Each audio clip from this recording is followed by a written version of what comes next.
사무엘상 18장 말씀부터 18장 6절 말씀부터 9절에 있는 말씀.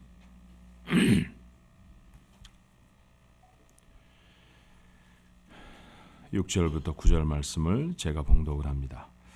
무리가 돌아올 때 곧 다윗이 블레셋 사람을 죽이고 돌아올 때 여인들이 이스라엘 모든 성에서 나와서 노래하며 춤추며 소고와 경쇠를 가지고 왕 사울을 환영하는데 여인들이 뛰놀며 창화하여 가로되 사울의 죽인 자는 천천히요 다윗은 만만이로다 한지라. 사울이 이 말에 불쾌하여 심히 노하여 가로되 다윗에게는 만만을 돌리고 내게는 천천만 돌리니 그에 얻을 것이 나라밖에 무엇이냐 하고 그날으로 사울이 다윗을 주목하였더라. 아멘. 참 오늘 같은 날씨를 뭐라고 말을 해야 합니까? 어떻다고 얘기해야 되죠? 기가 막히다 이렇게. 기가 꽉 막히는 거예요, 그죠? 할 말이 없을 정도로, 그죠? 세상에서 가장 아름다운 곳에 오신 여러분을 주님의 이름으로 환영합니다. 옆에 분들하고 같이 하면 오늘 아침 인사는 굿모닝이 좋겠어요. 같이 한번 인사하십시다. 굿모닝. 좋은 아침입니다. 잘 지내셨죠? 날씨만큼이나 여러분의 마음도 영혼도 가볍고 맑아지시기를 주님의 이름으로 축원합니다. 대학 때 보았던 것 같아요. 1985년에 밀러스 포먼이라고 하는 감독이 만든 아마데우스라고 하는 영화 보셨나요 혹시?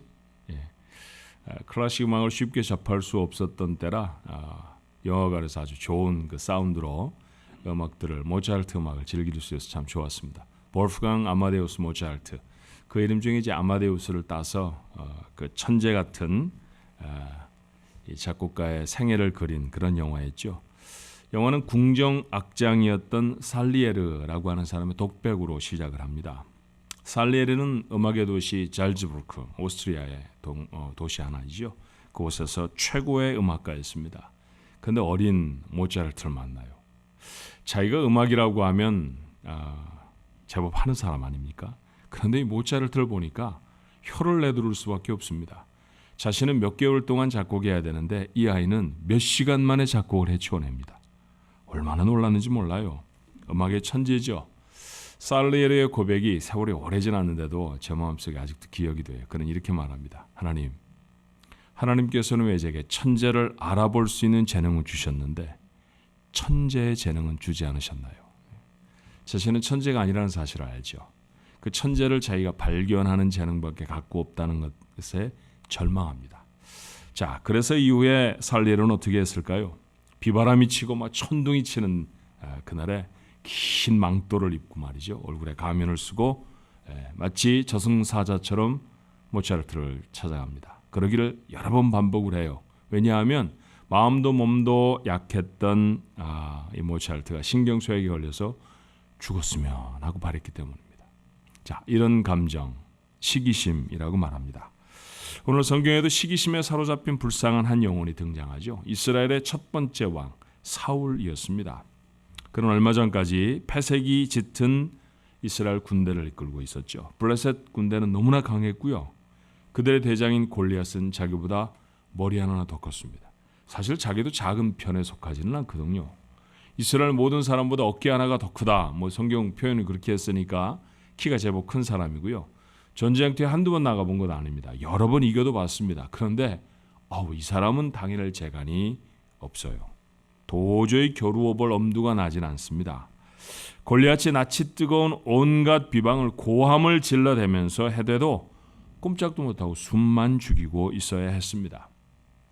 죽음의 두려움이 엄습하죠. 아니, 전쟁에 지면 정말 죽을지도 모릅니다.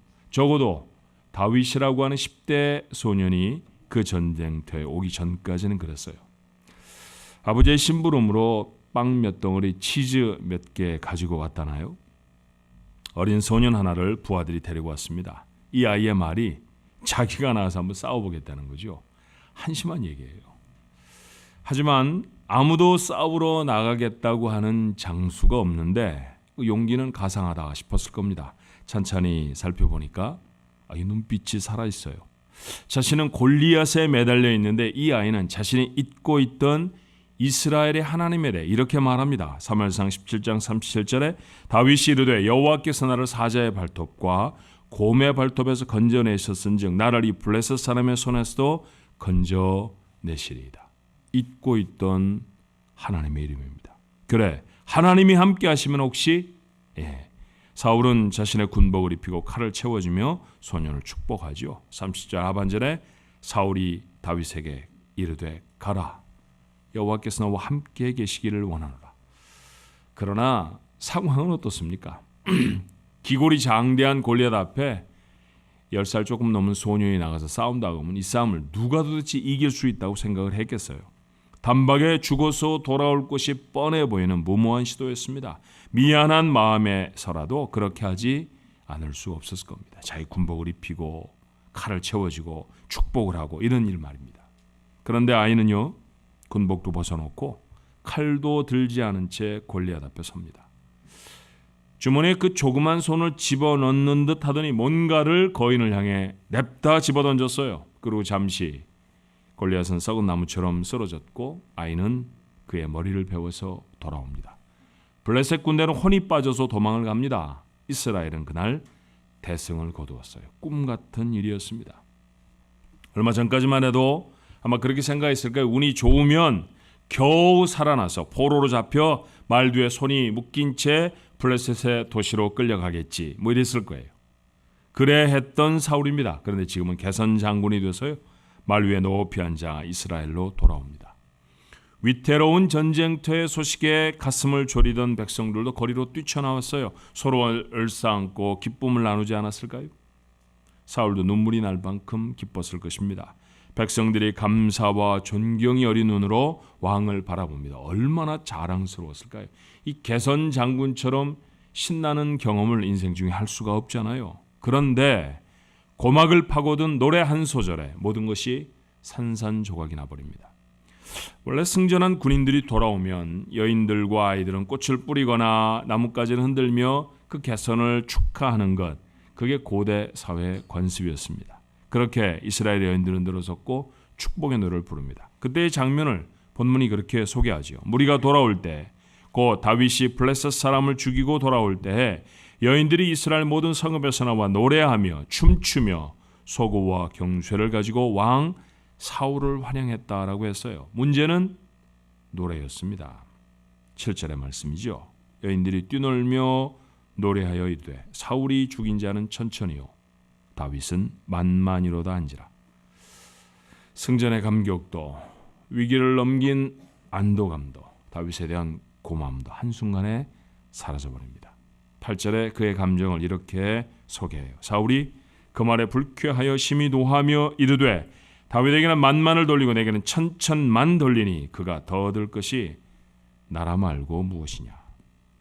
사울이 죽인 자는 천천이고요, 다윗이 죽인 자는 만만이라. 이게 거슬렸습니다. 다윗이 자신보다 더 칭찬받는 것 같아 속이 상했죠. 사실이 무엇이건 간에 다윗이 다 빼앗아 가는 것처럼 보였습니다. 빼앗아 가는 사람은 없는데 잃어버리는 것 같은 마음, 이게 뭡니까? 상대적 상실감, 그렇게 부르잖아요. 지금 우리가 나누고 있는 이야기대로 하면 시기심입니다. 아무도 빼앗아가는 사람이 없었죠. 그런데 사울은 기쁨도 감격도 행복도 다 잃어버립니다. 얼마 가지 않아서는 인간성도 잃어버려요.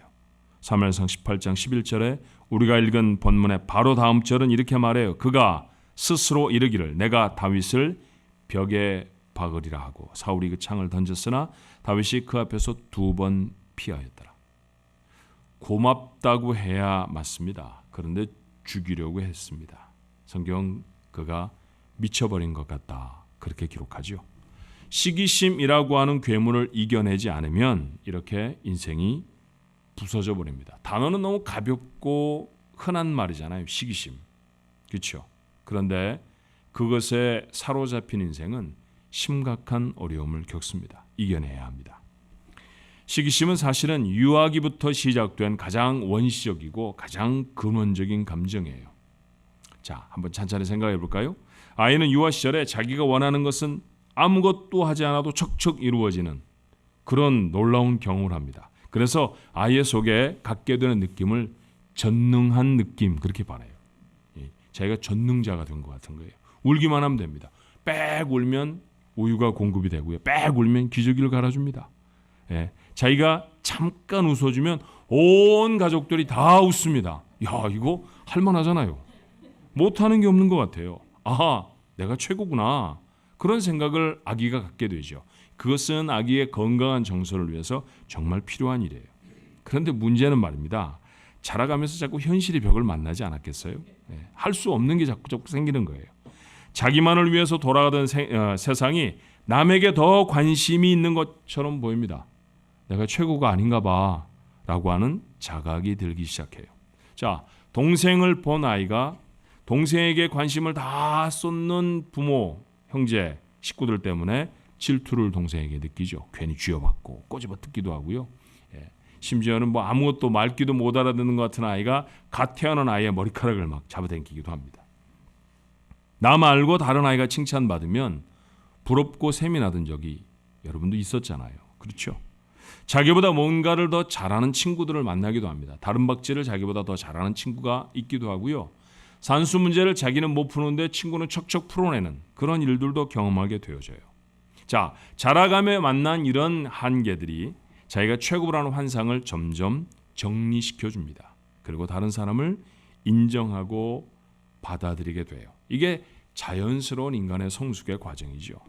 그러나 어릴 적에 잘못된 부모의 양육을 받으면 이런 내면의 성숙이 느려지거나 아주 왜곡되어질 수 있습니다. 자, 지나치게 응석바지로 자라면 어떻게 될까요? 너다. 그리고 그 아이가 해야 할 일들 다 해줍니다. 네가 최고야. 그게 20살, 21살, 22살 때까지 그 일이 계속되면 이 아이는 응석바지로 자랍니다. 적절한 칭찬을 받지 못하는 아이도 마찬가지예요. 그러면 분노가 마음에 쌓이죠. 그것이 시기심으로 발전하기도 합니다. 응석바지는 자기밖에 모르니 시기심을 갖는 게 당연하잖아요. 저보다 잘난 사람, 저보다 뛰어난 사람 도무지 용납할 수가 없습니다. 늘 칭찬에 굶주린 사람 어떨까요? 다른 사람 칭찬받는 거 견뎌하지 못합니다. 또 어떤 경우에는 인생에 받아들이기 어려운 좌절의 사건들을 만나서 그것이 상처가 돼 시기심으로 남아 있는 경우도 있습니다. 머리는 참 똑똑하고 공부 잘한다는 소리 들었는데 집안이 기울어서 대학 진학 못한 사람이 있잖아요. 이 사람은 평생 대학 나온 사람하고 원수 맺고 삽니다. 누가 친하게 지냈는데 정말 좋은 사람을 생각했는데 그 사람이 자기가 가지 못한 대학 출신이라는 걸 알면 그때부터 싫어지는 거예요. 그때부터 미워집니다. 그런 까닭 모를 적개심을 마음에 담는 경우도 있어요. 자, 사울의 경우는 어땠을까요? 그는 베냐민 지파의 사람이었습니다. 여기 보시면 알지만 출애굽할 때 각 백성들의 인구를 쭉 조사했습니다. 그런데 사실은 요셉 지파가 두 지파로 나누어져 있으니까 에브라임과 므낫세 이렇게 나누어져 있어서 므낫세가 조금 적었을 뿐이지 가장 적은 인구를 가지고 있었던 것이 바로 이 베냐민 지파 사람들이에요. 이후에 다시 가나안 땅을 점령하기 위해 출발할 때 그때 다시 한번 개수를 하는데 조금 인구가 회복되긴 했어도 여전히 소수에 불과했습니다. 당시는 머리 숫자로 세력을 증거하는 시절 아니었습니까? 지파의 숫자가 작다라고 하는 얘기는 그만큼 이스라엘 중에 영향력을 행사하기가 어렵다라는 거예요. 더군다나 이 베냐민 지파 사람들은 이스라엘의 역사에 오점도 남깁니다. 그건 뭐냐 하면요. 베냐민 지파에 속한 기브온 사람들이 한 레위인의 처백에 아주 몹쓸 짓을 했습니다. 그래서 다른 지파 사람들이 발끈해서 민족 전쟁이 일어났어요. 그러니까 베냐민과 나머지 11지파의 사람들이 싸움을 갖게 되어졌다는 거죠. 이런 일은 흔하지 않은데 전쟁이 결국 벌어지게 되어졌습니다. 결국 전쟁에 패한 베냐민 군인들은 2만 6천 명이 전쟁에 징발돼 나갔는데 그중에 2만 5,100명이 죽습니다. 그럼 살아있는 사람 몇 명이에요? 이런 거 물어보면 싫죠, 여러분. 산수를 갑자기 하라니 설교 들으러 왔는데 왜 산수? 900명밖에 남지 않았어요. 그중에 한 300명은 투항을 했을까요? 600명이 산속에 웅크리고 그렇게 살아가야 하는 비참한 시절이었습니다. 여러분, 한 민족이 2만 명, 3만 명 되던 사람들의 장정이 600명밖에 남지 않았다면 이건 망한 겁니다. 지구상에서 사라질 뻔한 지파이죠. 사울이 왕이 되어졌을 때, 사울이 역사의 전면에 들어섰을 때는 이 사건이 일어난 지 불과 얼마 되지 않았을 때였었어요. 그래서 사울은 자기 지파에 대해서 자긍심이 없었습니다. 왜 나는 하필이면 베냐민 지파 출신이지? 왜 우리 지파는 이렇게 적은 숫자인 거지? 왜 우리 지파는 이렇게 몹쓸 일을 해서 사람들이 우리만 보면 에이 베냐민 놈들 이렇게 손가락질 받으면서 사는 거지? 그게 싫었습니다. 사무엘이라고 하는 이스라엘의 선지자가 사울을 처음 만났을 때 그걸 왕처럼 영접해 주죠. 그때 사울의 입에서 툭 튀어나온 소리는 이런 것이었어요. 사무엘상 9장 21절에 사울이 대답하여 이르되 나는 이스라엘 지파의 가장 작은 지파 베냐민 사람이 아니니까 또 나의 가족은 베냐민 지파 모든 가족 중에 가장 미약하지 아니하니까 당신이 어찌하여 내게 이같이 말씀하시나이까. 가장 작은 지파, 그 중에서 우리 집은 가장 미약하다라는 거죠. 작다라는 것이에요. 작다라고 하는 것에 대해 이렇게 강조하고 있다고 하면 이 작은 것이 아주 너무너무 좋아서 말끝마다 작다라는 얘기를 하는 사람이지 않으면 작다라는 게 너무너무 싫어서 그것이 핸디캡이 되어져서 그의 마음을 지배하고 있는 사람일 경우가 있습니다. 어떤 종류일까요? 작은 게 너무 싫었습니다. 작다라고 하는 것은 사울이 극복할 수 없는 한계였을지 몰라요. 그래서 그는 자기보다 큰 사람을 용납할 수가 없었습니다. 자기보다 잘 사는 사람, 자기보다 능력 있는 사람, 자기보다 덩치가 더 큰 사람 용납할 수가 없죠. 그런데 그 귀에 대고 사울은 천천히요 다윗은 만만이라 이런 걸 보고 뭐라고 그래요? 불에 기름을 붓는다라고 하는 거지요. 다윗이 자기보다 더 크다는 얘기 아닙니까? 그는 이 말에 분노가 끓어오르죠. 사울의 시기심은 어느 날 갑자기 생긴 것이 아닌 것처럼 보입니다. 이처럼 시기심이 마음을 지배하면 그런 사람은 끊임없이 자기와 다른 사람을 비교하며 살아요. 뭔가를 잘했다 칭찬을 받아도 더 잘하는 사람이 나올까 봐 늘 불안합니다. 그러다 더 잘하는 사람이 나타나면 그땐 정말 견디지를 못해요. 그를 대상으로 삼아 집요하게 미워하기 시작합니다. 생명을 빼앗는 것도 서슴지 않아요. 사울은 다윗에게 그랬고 살리엘은 모차르트에게 그랬습니다. 인생을 살면 이런 모양으로 살아가게 되면요 긴장을 늦출 수가 없잖아요. 늘 누구와 비교하며 산다고 하면 정말 긴장이 되잖아요. 그죠? 네. 늘 저 사람이 더 뚱뚱해 내가 뚱뚱해 이렇게 비교하는 여자분들 계시죠. 그래서 될 수 있는 대로 날씬하게 보이려고 옷을 입고 앉아있으면서도 지금 숨을 제대로 못 쉬는 분 계십니까? 혹시 누가 내 배를 보는 건 아니 이런 사람은 예배에 관심을 가질 수가 없어요. 무슨 시기심을 얘기하든 사울의 얘기를 하든 무슨 생각을 할까요?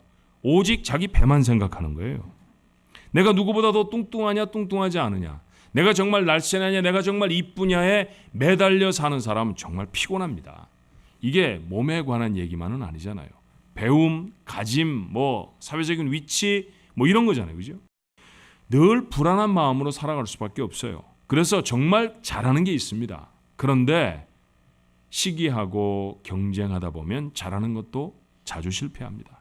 뭔가를 이루어도요 기쁨이 없어요. 그리고 누군가를 향해 늘 미움이 있고요. 또 누군가를 미워할 미움의 준비가 늘 되어 있습니다. 불행한 인생이죠. 시기심이 중증으로 발전을 하면 심각한 문제를 만들어내고야만 합니다. 자, 사실 어려서부터 이런 마음을 갖고 우리가 자랐다고 했는데 우리 모두에게 얼마간 이런 마음이 다 있어요. 누군가가 멋있는 옷 입고 나타나면 멋있네 나도 한번 사볼까 이런 생각 같잖아요. 우리는 그런 것을 병으로 치부하지 않습니다. 그것에 인생이 붙들리지 않으면 우리는 그것을 부러움이라고 부르지 시기심 그렇게 부르지는 않는다는 거죠. 여러분 부러움은 가질 수 있습니다. 그런데 그것이 시기심으로 발달되어지고 그 시기심이 나를 지배해버리면 그때부터 행복은 남의 얘기입니다. 그러므로 시기심은 고치고 극복해야 할 마음의 병이라는 사실을 기억하십시오. 어떻게 극복할 수 있을까요?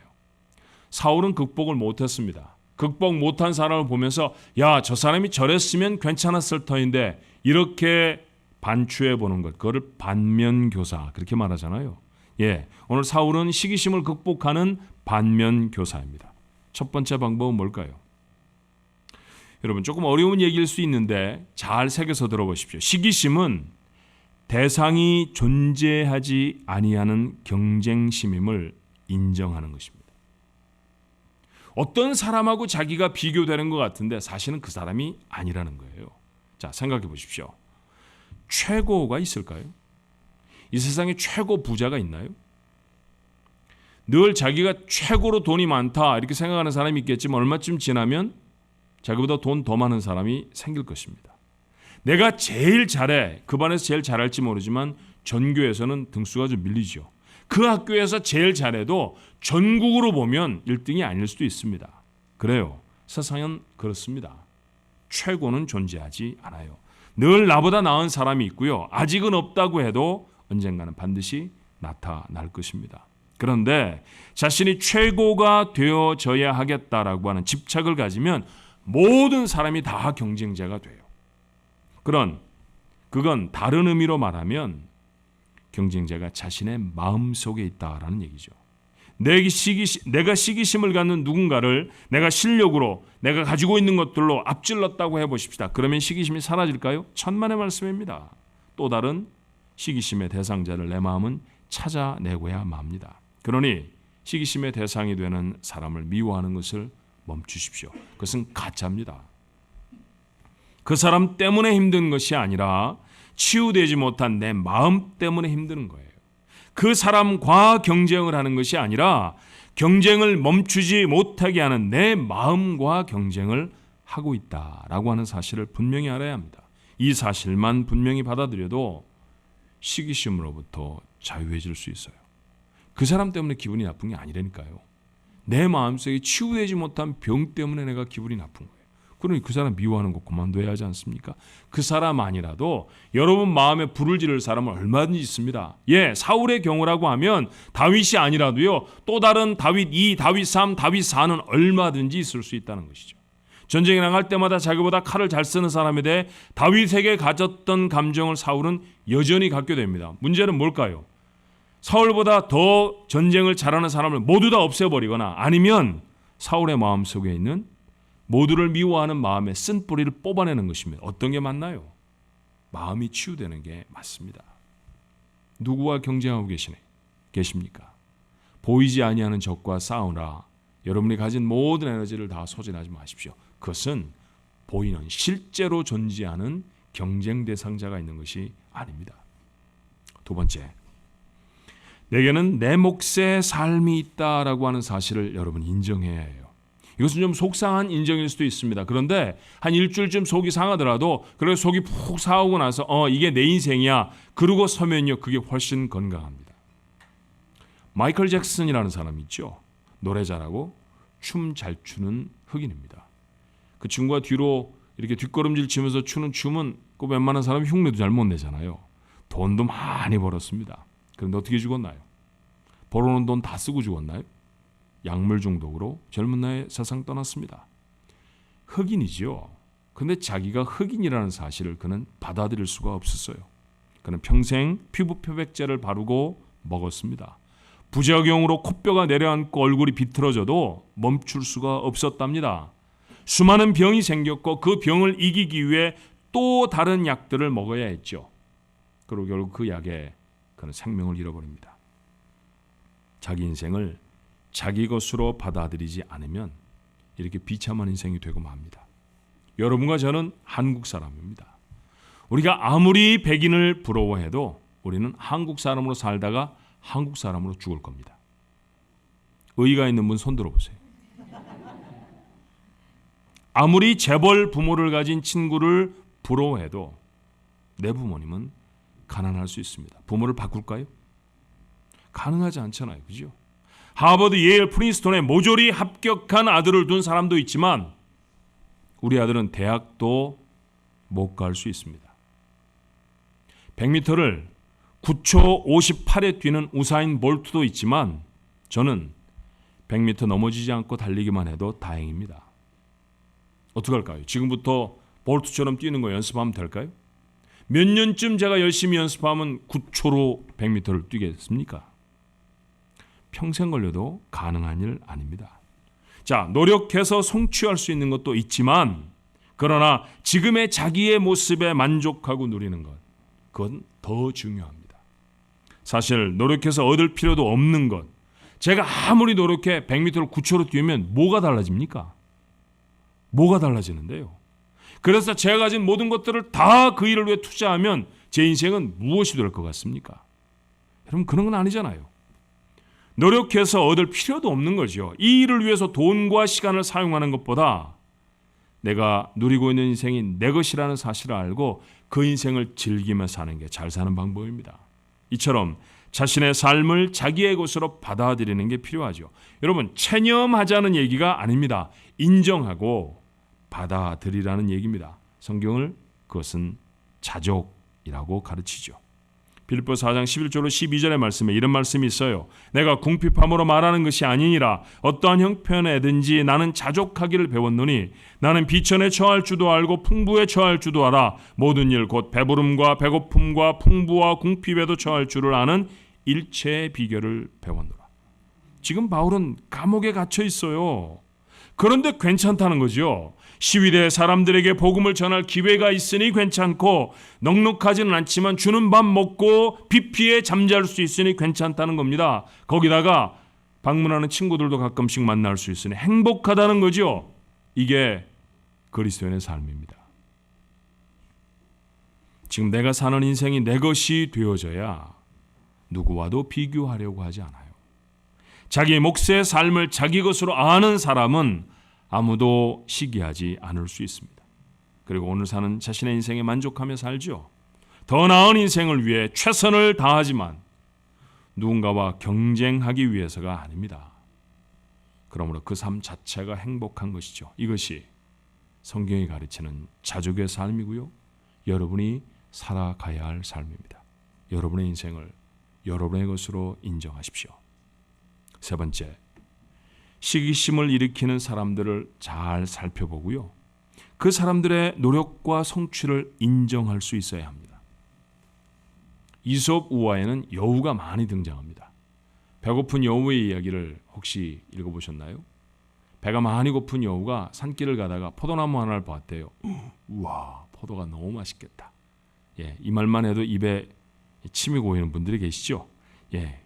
여우도 그랬답니다. 그래서 그 포도를 따먹기 위해서 펄쩍펄쩍 거리는 거죠. 그런데 이 여우가 뛸 수 있는 능력보다 포도는 너무 높은 곳에 달려 있었어요.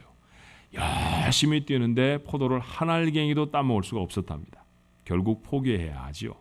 돌아서면서 이 여우가 했던 얘기는 이런 것이었어요. 저 나무 열매는 틀림없이 실 거야. 친구 아이가 명문대학에 입학했다는 소식을 들었습니다. 우리 아이 고등학교나 제때 졸업할 수 있을지 몰라요. 얼마나 속이 상할까요? 또 다른 친구와 전화를 합니다. 명문대에 합격한 친구 이야기가 여전히 화제가 되죠. 짐짓 걱정해주는 척하며 이렇게 말합니다.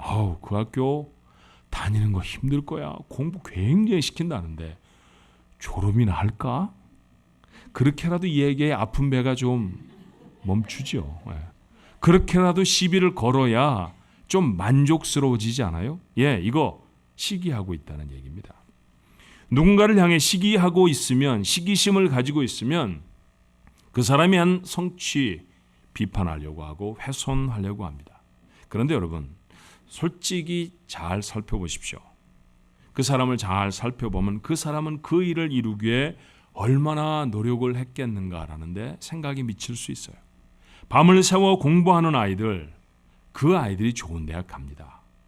남보다 더 근면하게 일터를 지킨 사람들이 물질적으로 풍요로워지지요. 그렇죠? 세상에 좋은 남편, 세상 없이 좋은 남편입니다. 그 남편과 사는 친구는 도대체 무슨 복이래? 여러분 그런 얘기 많이 하죠. 그런데 그 친구가 좋은 아내가 되기 위해서 세상에 없는 노력을 하고 있다는 것도 아십니까? 그런 건 모르잖아요. 저 가만히 있는데 남편만 좋은 줄 알죠. 제가 아는 한 가만히 있는 아내에게 좋은 남편은 없습니다. 참 노력하고 애쓰며 살아요. 이처럼 누군가의 노력을 인정하고 그를 칭찬하면 그러면 자신도 더 열심히 살아갈 힘을 얻게 되지 않아요?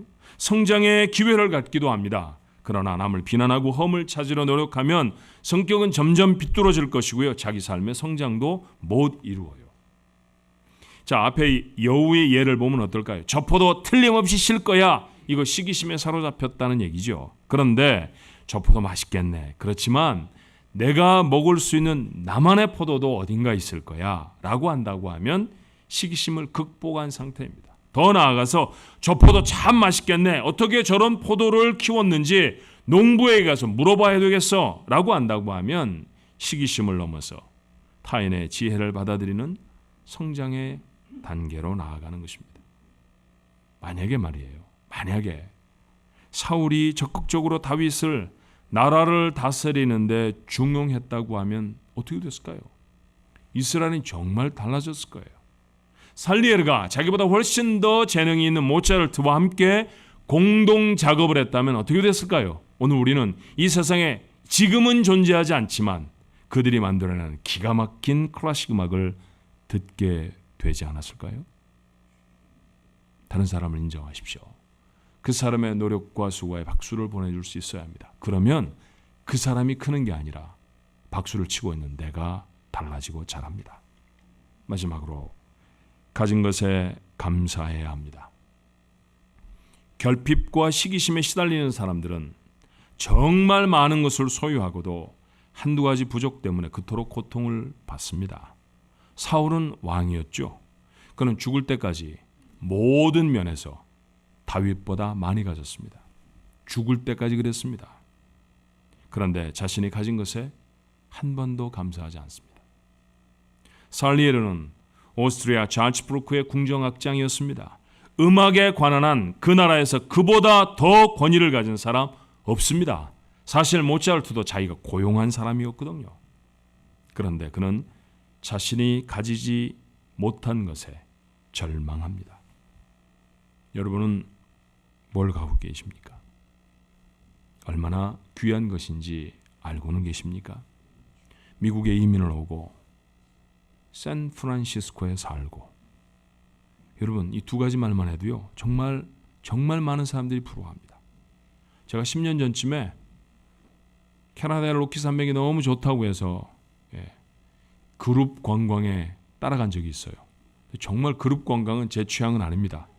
일단은 종종 노래를 불러야 하고요. 뭐 가사를 아는 노래가 있어요. 부르지요. 뭐 당신 앞에만 서면 왜 이렇게 작아지는지 몰라. 뭐 이런 노래 불러야 사람들이 웃지. 뭐 내게 강 같은 병화 이런 거 하면 웃거든요. 그러니 많은 거에 미천이 없으니 그런 거 싫고, 또 꼭 관등 성명을 밝혀야 됩니다. 뭐 어디 사는 누구고 뭐 때문에 왔고. 그래서 저 순서가 돼서 나가서 그 얘기는 했어요. 그래서 미국 사는 샌프란시스코 사는 사람들인데 저희 가족들이 이렇게 휴가를 맞아서 여행 중입니다. 그랬더니요 사람들이 환영합니다 박수 쳐주는 게 아니라 에이 그러더라고요. 그래서 저 사람들이 왜 저러나 그랬더니 그 좋은 곳에서 여길 뭐하러 왔느냐 저보러. 아니 아까 한 말 다시 반복해내면 제가 여행 가는데 보태준 것도 없어요. 그 사람들 그 좋은 데서 여기 뭘 볼 게 있다고 여길 왔느냐는 거예요. 그래서 제가 새삼 생각을 했죠. 내가 그 좋은 곳에 사는구나. 여러분 아세요 그런 거? 그 좋은 곳에 정말 많은 사람들이 와 살고 싶어하는 곳에 우리와 그렇게 삽니다. 지금도 미국 대사관에 가면요 줄을 두 줄로 서서 비자를 받으려고 인터뷰를 기다리고 있는 사람들이 끊이지 않고 있다는 사실 여러분 모르지 않잖아요. 그저 패스포드 쥐고 있으니까, 그린카드 쥐고 있으니까, 아니 그런 거 다 없더라도, 그런 신분이 준비되지 못했다 할지라도 미국 사는 것 여러분 감사하고 기쁘게 생각해 본 적이 몇 번이나 있나요? 너무 세속적인 얘기를 했습니까? 그런 거 아니라도요. 사실은 우리가 미국이 아니라 아프리카에 살아도 우리가 가지고 있는 것, 우리가 소유하고 있는 것 중에 태반이나 아니 전부를 다 잃어버려도 그래도 우리 여전히 자랑할 게 있다는 사실을 여러분과 저는 압니다. 너무나 귀한 것. 성경이 표현하는 대로 보배 되신 그리스도 아닙니까? 아버지가 되어버리신 하나님이시잖아요.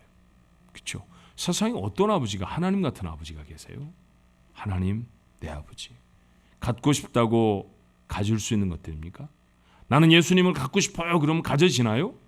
나는 예수님 아들, 난 딸 될 거예요. 그런다고 딸 삼고 아들 삼아 주십니까? 성경은 택한 백성에게 베풀어진 은혜라고 했습니다. 그렇죠?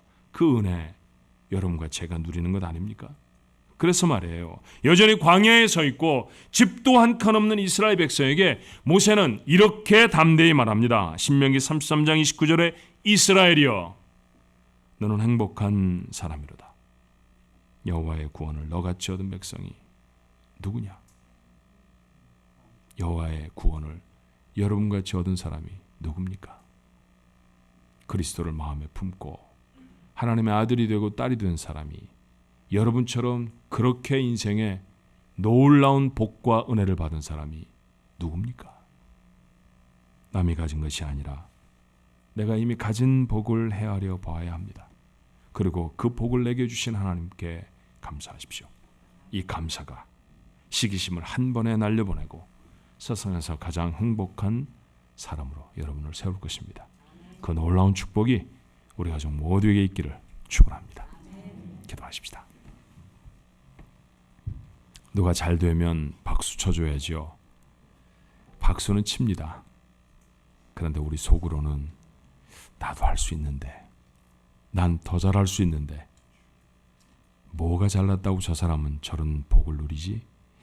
하나님 그런 생각을 했던 적은 없었습니까?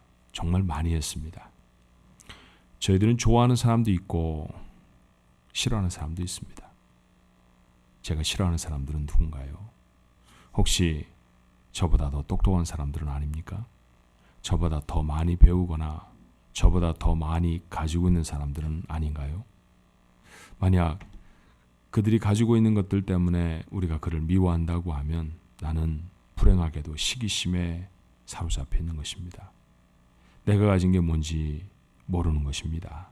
하나님이 얼마나 놀라운 복을 내 인생에 이미 주셨는지 모르는 것입니다. 살만한 인생 아닙니까? 너무 귀하고 복되게 살아가고 있는 인생들 아닌가요? 감사가 메말라 있다고 하면 결국 시기심은 어느 날 머리를 들 것입니다. 감사하게 하옵소서. 감사가 우리의 오장육부를 점령하게 하시고 감사가 우리의 생각을 바꿔놓게 하여 주옵소서. 우리의 주변에 선 사람들 정말 마음으로 박수를 보내줄 수 있게 하옵소서. 잘했다고, 정말 좋은 일이 일어나서 너무너무 좋다고, 나와 비교하면 그 사람이 훨씬 낫지만 그래도 박수를 보내주는 사람, 그가 하나님이 주신 축복의 사람이라는 사실, 이건 놓치지 않게 하여 주옵소서. 보이지도 않는 적과 싸우느라 기진한 우리 가족들 혹 있습니까? 하나님 그러지 말아야 할 것입니다. 보이지 않는 적, 시기심과 싸우느라 피곤해진 사람들 이렇게 세워주옵소서. 그게 사울의 모습이었습니다. 그렇게 살아서는 안 되지 않겠습니까? 어느 때를 살아도 사울 아닌 다윗으로 살아야 할 것입니다. 살리에르가 아닌 모차르트로 살아내야 할 것입니다. 하나님 우리에게 허락하신 것들 붙들고 하나님이 주신 복을 누리며 살아갈 수 있는 제 모두가 되게 해 주옵소서. 시기심의 희생자가 우리 가족 중에는 한 사람도 없게 하옵소서. 예수님 이름으로 기도합니다. 아멘.